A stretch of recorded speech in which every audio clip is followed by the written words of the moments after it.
It is the biggest educational technology conference of the Southeast. Science Rocks is on the road at FETC.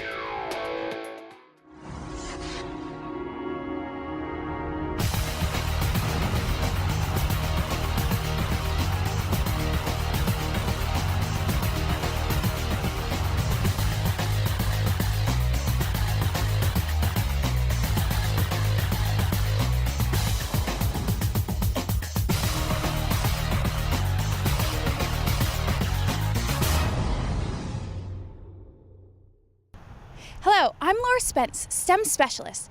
Every year, FETC showcases the newest educational techniques and trends as it relates to technology.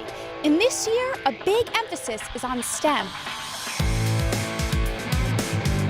In this episode, we'll introduce you to the national STEM champions who have a strong local connection.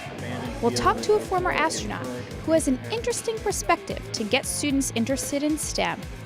We'll check out some of the newest tools in STEM education from around the country, plus introduce you to one of the foremost experts on coding. So what is coding? Over the past couple of months, Pinellas County Schools has really gotten involved with it. Gulf Beaches Elementary is Pinellas County's newest magnet school, a center for innovation and digital learning. They are embracing this initiative in full gear. Fifth grade teacher Randy Straughter leads his students into the world of coding through video games like Minecraft. Students as a one-to-one iPad teaching tool. They go in and the people that are behind the scenes of the code.org environment are the ones that are going in and trying to teach those concepts along the way. So they're getting famous personalities. Chris Bosch is one of them. Ashton Kutcher. President Obama is actually one of the ones that goes and endorses them. And so along the way, it teaches them a new skill through a verbal explanation of what it is that they're about to do, and then gives them the opportunity to practice that skill themselves. Counting a little bit of the blocks. That's pretty neat. So can you try it again for me? And these lessons even trickle down to the kindergarten level, as Emily Walsh shows us with her students. It goes right along with math. It's good for problem solving. It's good even teaching them addition. It's teaching them direction.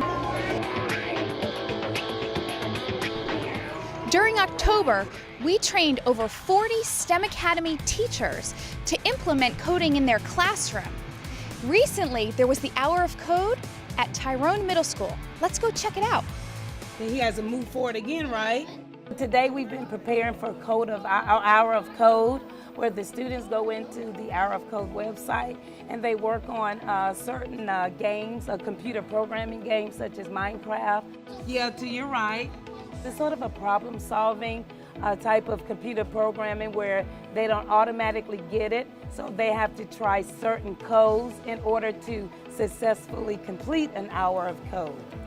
Oh, move forward, 1, 2. I'm being taught how to use the growth mindset. You need to look at places with different points of views and try to figure out different ways to figure out a problem instead of using one, and you don't give up. You keep on going and going and going. This can relate to, it can go across all curriculum content. That while they're solving problems, whether it be world history, whether it's math, whether it's science. I want to be an artist.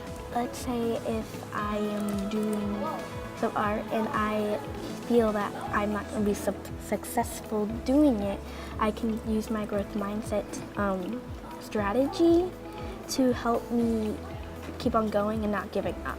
The kids can relate to those type of games and then enjoy them, explore them, sometimes have failures, and most of the time have successes because the kids are so engaged in the Hour of Code. I can also see a lot of smiles. I did it.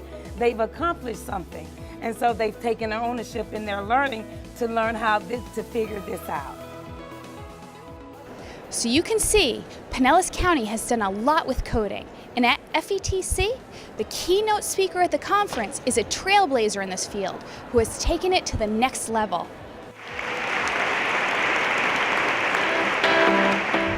Reshma Saujani is the founder and CEO of Girls Who Code, a national nonprofit organization based in New York, looking to close the gender gap in technology and engineering sectors across the country.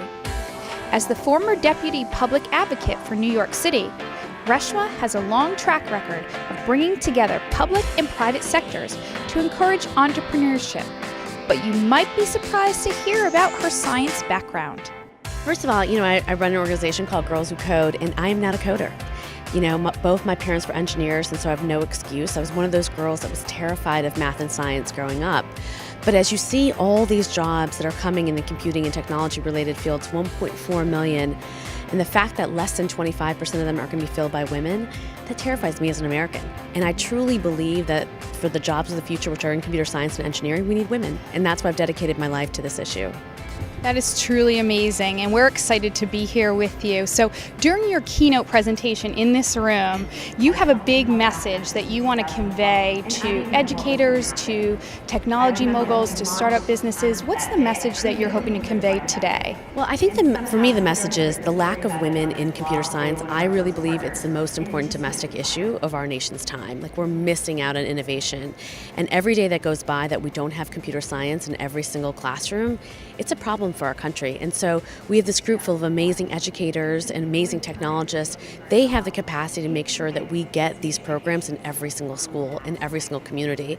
And I hope to activate them. I truly believe that we're in the middle of a moment, a middle of a movement, and time is of essence. And I absolutely agree with you. So what advice would you give budding female STEM entrepreneurs, anybody interested in STEM fields? What advice would you give those females?